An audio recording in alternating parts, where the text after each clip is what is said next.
오늘 주신 하나님의 말씀은 마태복음 5장 38절에서 42절 말씀입니다. 또 눈은 눈으로 이는 이로 갚으라 하였다는 것을 너희가 들었으나 나는 너희에게 이르노니 악한 자를 대적지 말라. 누구든지 내 오른편 뺨을 치거든 왼편도 돌려대며 또 너를 송사하여 속옷을 가지고자 하는 자에게 겉옷까지도 가지게 하며 또 누구든지 너로 억지로 오리를 가게 하거든 그 사람과 심리를 동행하고 함께 있습니다. 내게 구하는 자에게 주며 내게 꾸고자 하는 자에게 거절하지 말라. 아멘. 흔히 인생에 있어서 중요한 세 가지가 있다고 합니다. 이것이 인간의 욕망과도 관련이 깊은데요. 첫 번째가 물질이요, 두 번째는 이성이요, 세 번째는 명예라고 합니다. 오늘 이 세 가지 중에서 특별히 명예에 대해서 함께 좀 나눴으면 좋겠습니다. 먼저 여러분에게 질문합니다. 여러분에게는 개인도 좋고 가족도 좋고요, 여러분에게는 지켜야 할 명예가 있습니까? 이게 깎이면은 목숨 걸고 디펜스하고 공격하는 뭔가 그런 명예가 있습니까? 그리고 그 내용은 도대체 무엇입니까? 우리가 예수 그리스도를 믿는 그리스도인이니까 신자로 한번 국한시켜 보겠습니다. 신자가 가지고 꼭 지켜야 할 명예는 도대체 무엇일까요? 명예라는 뜻은 쉽게 말하면 이렇습니다. 어떤 사람이 속한 사회에서 다른 사람으로부터 인정받는 긍정적 가치를 말합니다. 홀로 있을 때는 나 혼자 있는데 명예 이런 거는 의미가 없어요. 사회에 속해 있을 때 내가 주장하는 것 말고 타인에 의해서 인정받는 그런 사회적 가치, 긍정적인 가치를 명예라고 합니다.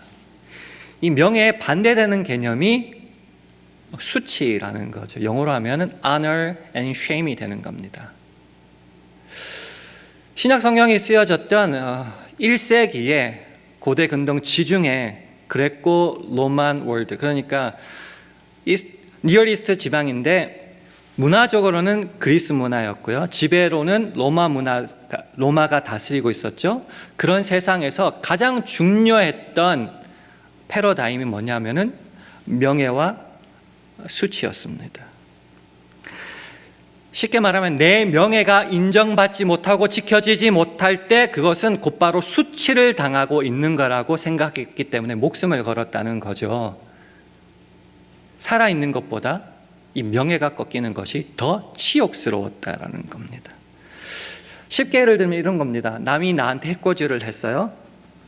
그러면은 한 대 치면은 나도 한 대를 쳐야겠다라고 하는 것이 공평하고 정당하다고 믿었고요, 한 대 맞았는데 두 대나 세 대를 때리면은 힘이 있다, 명예가 있다라고 생각을 했습니다. 반대로 두세 대 맞았는데 한 대도 못 때렸다? 그거면 무능력한 거고요, 그게 바로 수치였다라는 겁니다. 여러분도 비슷한 개념 가지고 있지 않습니까? 저 어릴 때 들었던 기억, 애들끼리 싸우는데 야, 두 대 맞았으면 최소한 한 대는 때려야지, 어이구, 이런 말들 참 많이 들었어요. 여러분에게 있어서 이 신자의 명예 반대로 이걸 지키지 못한 수치는 무엇입니까? 세상 개념은 이래요. 명예라는 것이 내가 더 때리고 더 많이 하고 더 지독하게 해야지 내 이름값을 지켰다고 하는데, 오늘 본문을 통해서 우리 주 예수 그리스도께서 하신 말씀은 전혀 생뚱맞고 다른 말씀입니다. 즉 세상이 말하는 명예와 수치 개념과는 전혀 다른 주님의 명예와 수치 개념을 오늘 본문을 통해서 한번 보고요, 이 말씀을 가지고 여러분을 도전합니다. 여러분 오늘 말씀을 한번 주목해 보시고 신자의 명예로 한번 들어갈 수 있기를 원합니다. 먼저 마태복음 5장 38절 말씀을 화면을 보시면서 함께 읽겠습니다. 시작. 또 눈은 눈으로 이는 이로 갚으라 하였다는 것을 너희가 들었으나, 이거는 고대 함무라비 법전부터 있던 말이에요. 동해 보복법. 한자 어렵죠. 같을 동자, 해아래. 해함을 받았으면 똑같은 크기로 보복해야 된다라는 말입니다. 이게 듣기로는 굉장히 별로 안 좋은 말인 것 같지만 사실은 이게 굉장히 합리적이고 자비로운 법이에요. 남이 저지른 나에게 해코지한 그대로만 보복해야지 힘 있다고 권세 있다고 더 심한 보복을 못한다라는 말이에요. 그래서 원래 이 동해보복법이라는 것은 사랑과 긍휼의 마음에서 만들어진 것입니다. 근데 사실은 안 그렇죠. 힘 있으면 팔을 잘라버리면 죽였다는 거죠. 그래서 힘과 권력에 따라서 이것이 워낙 지켜지지 못했기 때문에 약자를 보호하는 심정에서 동해보복법. 그냥 눈은 눈만, 이는 이만 보복해라 라고 말해주고 있는 겁니다. 사실 이것만 해도 꽤 멋지고 아름다운 세상 아닙니까? 근데 주님은 이것도 하지 말라라는 겁니다. 그러면 어떻게 하시는가? 그 다음 39절 상반절을 화면 보시고 제가 한번 읽어보겠습니다. 나는 너희에게 이르노니 악한 자를 대적지 보복지 말라라는 겁니다.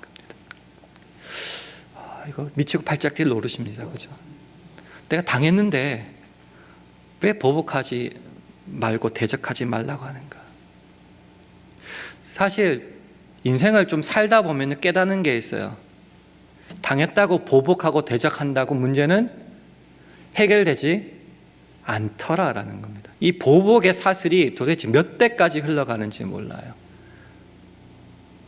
사실은 이 보복한다고 달라질 거는 거의 없다라는 겁니다.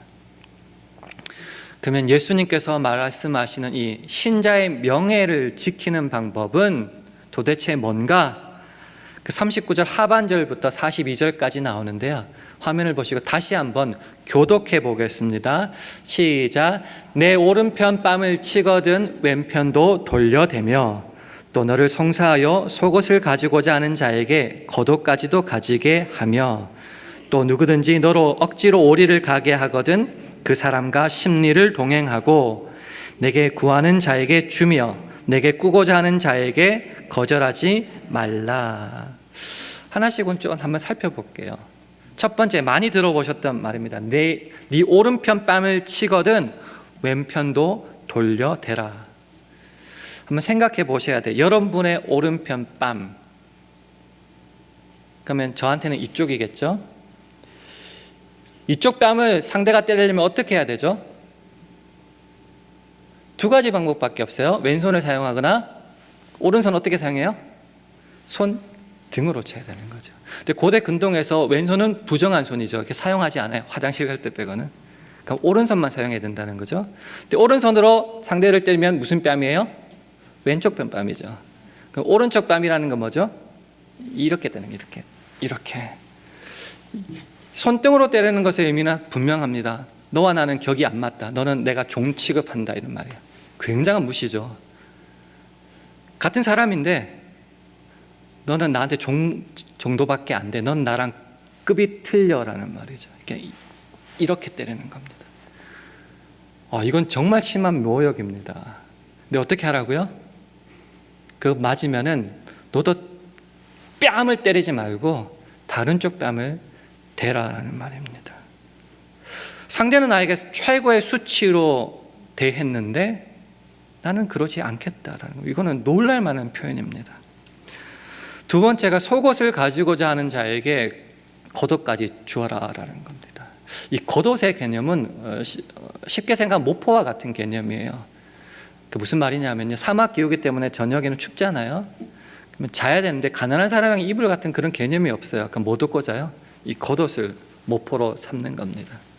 그렇기 때문에 이 겉옷이 없으면 추워서 죽어요. 그렇기 때문에 고대부터 구약에 이르러서 지금 현재 유대법까지 혹시 저당이 잡혀서 이 겉옷을 저당 잡더라도 저녁이 되면 돌려줘라는 법이 있습니다. 왜요? 이게 이불이니까. 그런데 속옷까지 가져가는, 속옷을 달라고 해서 땡강 부리는 자에게 겉옷까지도 줘라. 놀랄 만한 말씀입니다. 세 번째는 억지로 오리를 가게 하면은 심리까지라도 가라라는 겁니다. 그 당시에 로마가 지배하는 거였고요. 로마 군인의 특권 중에 하나는 아무나 노역을 부릴 수 있다는 겁니다. 근데 처음부터 끝까지 너무 오랫동안 하면 반란이 일어나니까 법으로 로마가 도로를 잘 해놨잖아요. 도로마다 지게석, 그러니까 경계와 거리를 펴는 표대가 있었어요. 돌이 있었어요.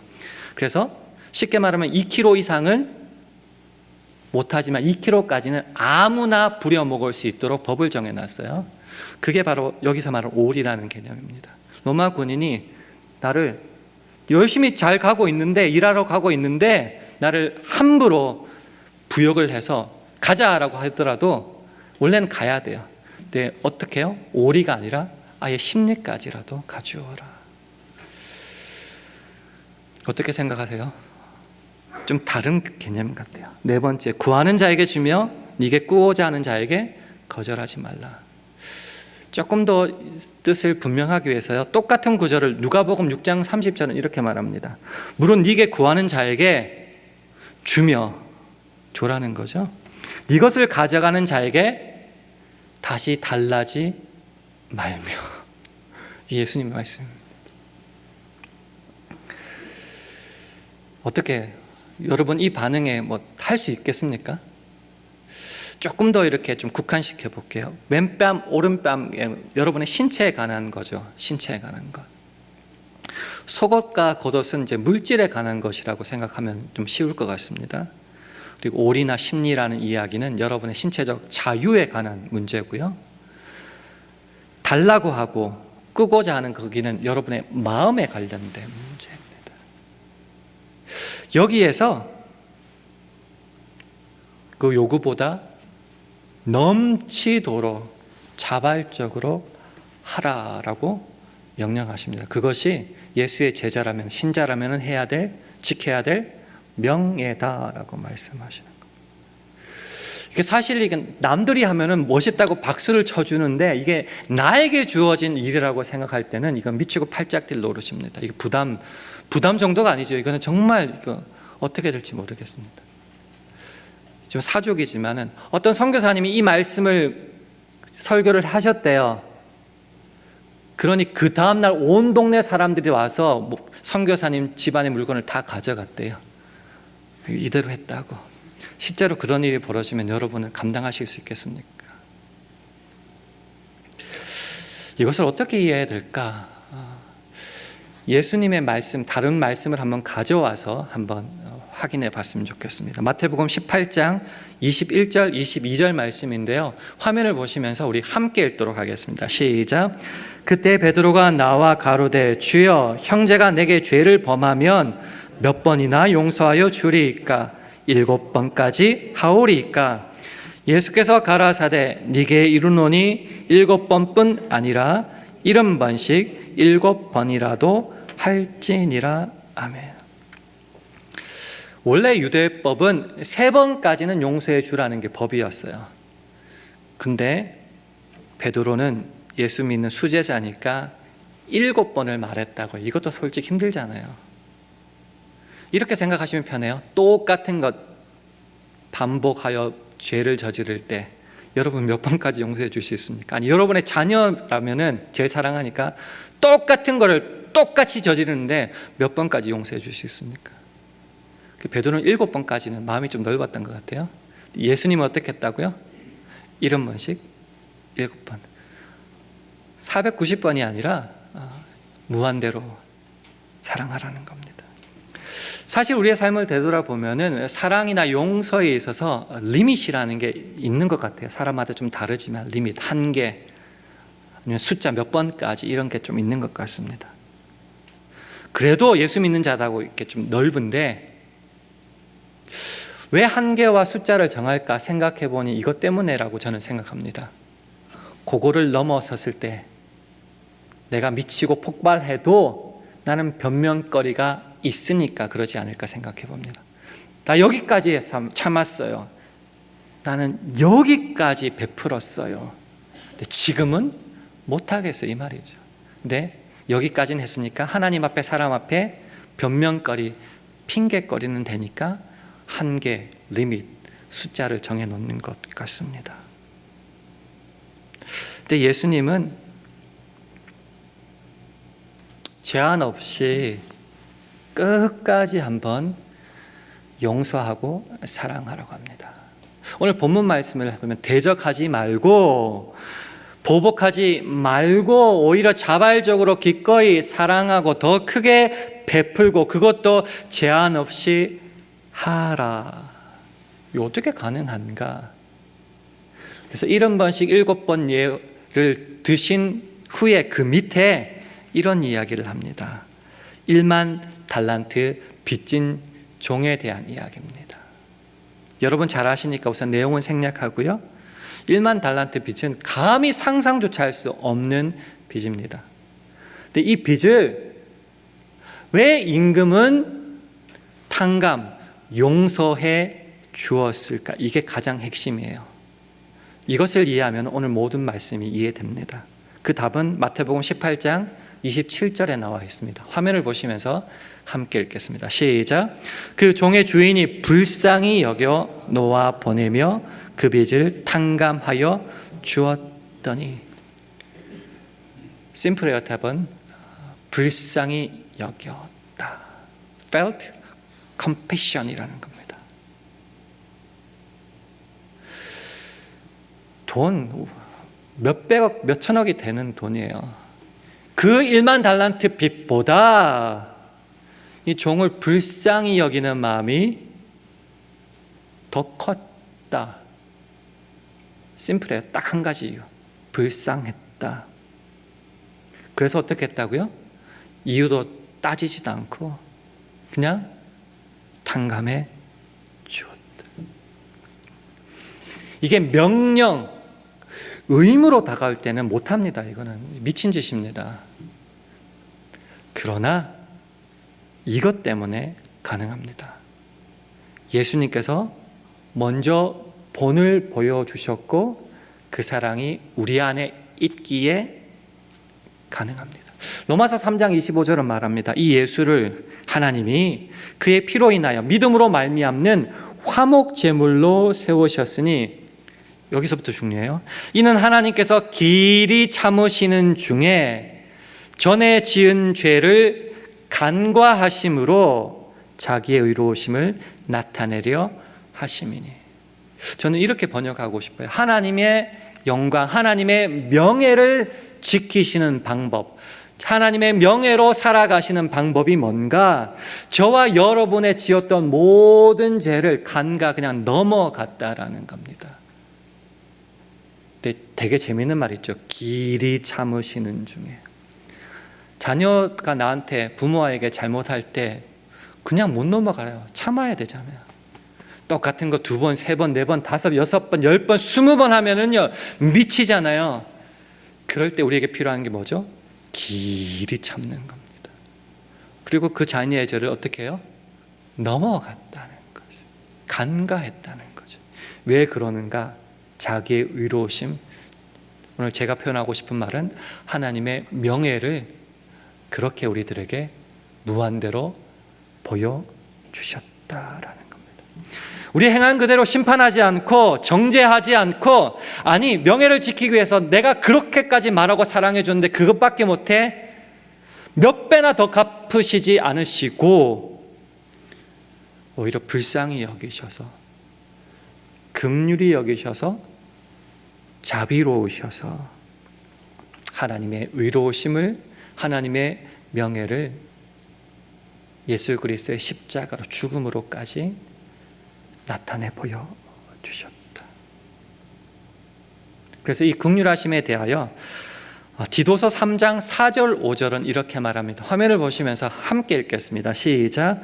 우리 구주 하나님의 자비와 사람 사랑하심을 나타내실 때에 우리를 구원하시되 우리의 행한 바 의로운 행위로 말미암지 아니하고 오직 그의 긍휼하심을 조차 중생의 씻음과 성령의 새롭게 하심으로 하셨나니.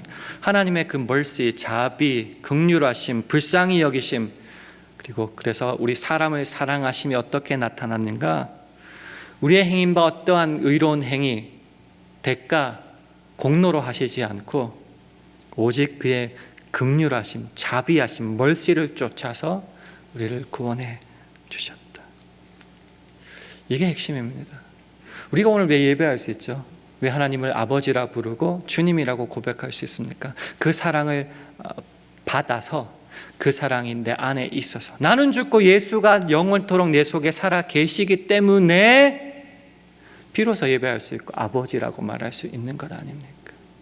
이 말의 핵심은 나는 이미 그 크신 무한대 구원의 은혜를 받아 누렸고 저 천국의 소망을 가지고 있으며 오늘도 내가 살아가는 모든 순간은 하나님의 은혜다라는 거죠. 그러니까 나는 지금 뭘로 가득 차 있다고요?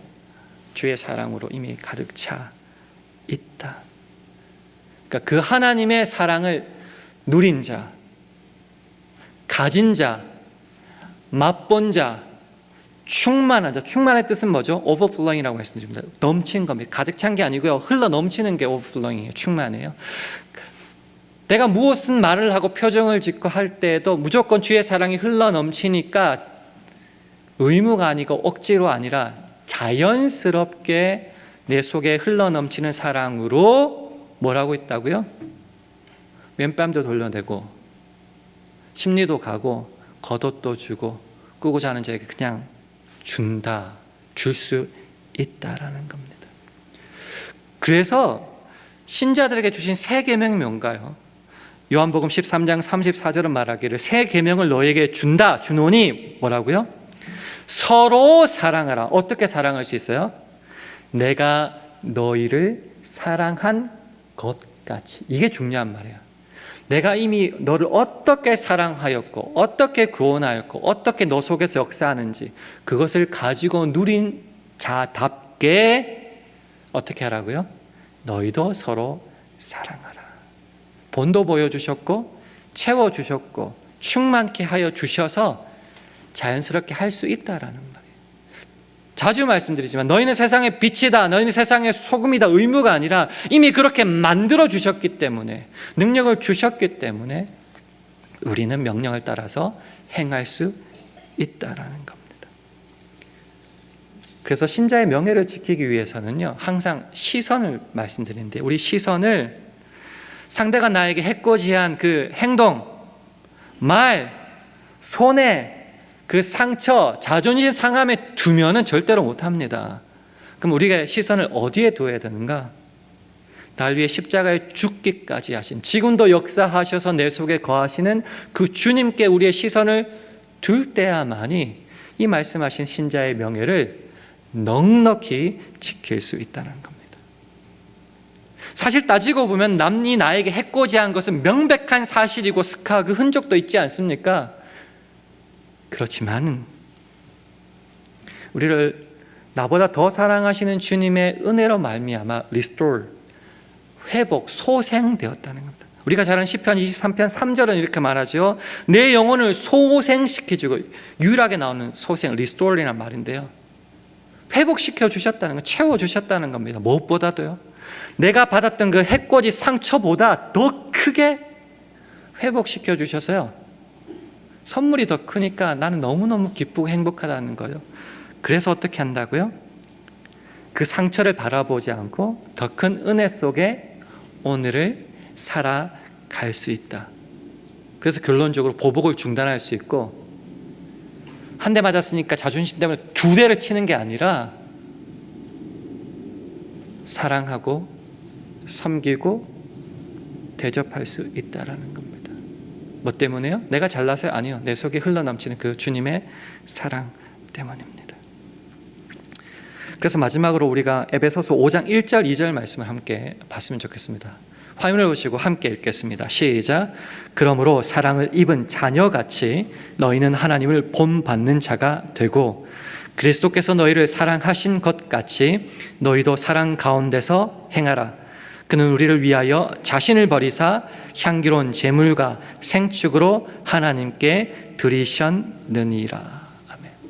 사랑을 입은 자녀같이, as beloved children, 이미 사랑을 받고 있다는 거죠. 우리가 지금 사랑을 받고 있기에 우리에게 요청하신 분, 우리를 그렇게 사랑하시는 하나님을 본받으라. 그 본받는 게 뭐죠? 그리스도께서 우리를 사랑하신 것 같이 너희도 서로 사랑하는 것이다. 오늘 사실 하고 싶은 요지가 이것이었어요. 남한테 해코지 당한 그 자존심 상함, 그 돈 떼인 것, 그 관계가 끊어진 것 때문에 신앙생활 제대로 못하시는 분이 의외로 너무나 많더라고요. 자독게도 그 억울함이 생각나서 병이 나고, 화병뿐만이 아니라 신체적으로도 육체적으로도 병이 오기 시작해도 그 억울함이, 그 상처가, 그 손해가 없어지지 않아요. 기도한다가도 없어지지 않는 것 같아요. 그때 주님께서 하시는 말씀이 뭔가요? 난 널 위해서 죽기까지 했단다. 내가 너 상처 다 알고 어루만져주고 치유해줬단다. 과거에 매달리지 말고 그 억울함에 너 인생을 낭비하지 말으라고 말씀하십니다. 오히려 나의 사랑을 받았다면은 보복 대신 사랑과 대접과 섬김으로 내가 너를 사랑한 그 모습을 실천해라. 신자의 명예를 지켜라. 신자의 수치는 무엇인가? 이 명예를 지키지 못하는 것이 신자의, 하나님의 자녀의 수치다라는 겁니다. 말씀을 맺겠습니다. 간절하게 권면합니다. 하나님의 사랑은 여러분이 받았던 그 자존심 상함, 물질의 손해, 신체적 어떤 상처, 그런 모든 것보다 더 큽니다. 그러니 주님을 바라보시면서 주께서 명하신 새 계명을 통하여 신자의 명예를 지킬 수 있기를 축원합니다. 오히려 이 명예를 지키지 못할 때에 신자의 수치임을 기억하시고 이번 한 주간 이 주의 말씀을 본받아 실천할 수 있는 저와 여러분 되기를 주님의 이름으로 축원합니다. 함께 찬양하실 때 오늘 예배 시작 전에 불렀던 주 말씀 내 삶 비출 때라는 찬양, 우리 함께 찬양하겠습니다.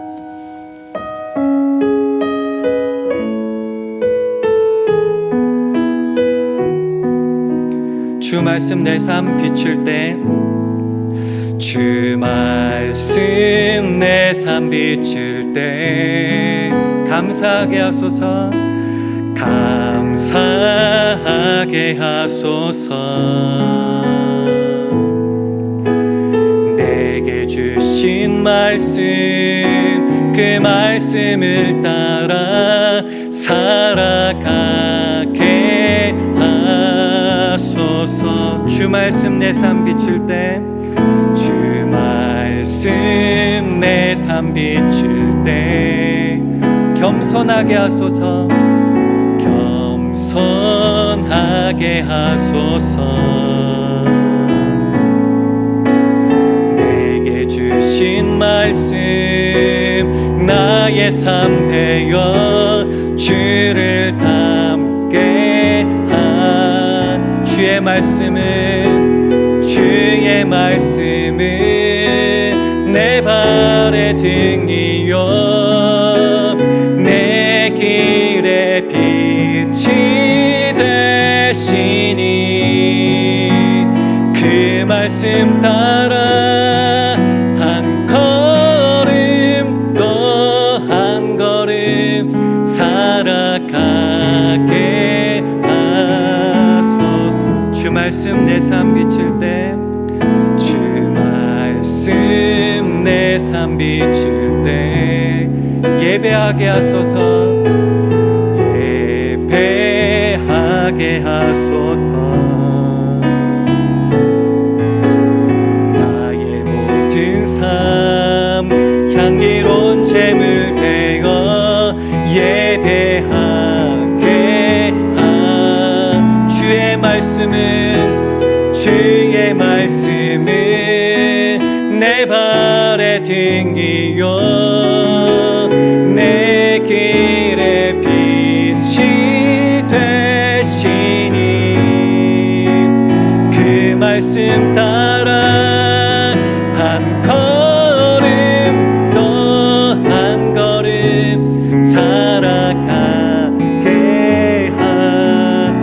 깨닫게 하소서. 깨닫게 하소서. 나를 가르치소서. 주 말씀 떠나지 않게 하소서. 깨닫게 하소서. 깨닫게 하소서. 나를 가르치소서.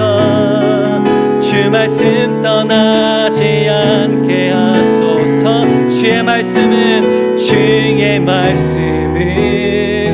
내 발의 등이요 내 길의 빛이 되시니 그 말씀 따라 한 걸음 또 한 걸음 살아가게 하소서. 기도하겠습니다. 하나님 아버지, 우리가 지켜야 할 신자의 명예는 보복과 짓밟음이 아니라 주님 닮은 사랑임을 깨닫습니다. 그러나 이를 감당하기에는 항상 억울함과 짓밟힌 자존심과 손해본 것들이 방해가 됩니다. 하지만 주님께서 내게 베풀어 주신 그 사랑을 알면 알수록 그 방해 요소들은 사라지고 무한하고 크신 주의 사랑만이 우리를 가득 채우는 줄 믿습니다. 그 사랑으로 이번 한 주간도 신자의 명예 지켜내게 하시고 이것이 얼마나 우리를 풍성케 하고 성장시키는지 확인하게 하심으로 우리 남은 모든 생애를 주를 위해 살아가게 하옵소서. 예수님 이름으로 기도합니다. 아멘.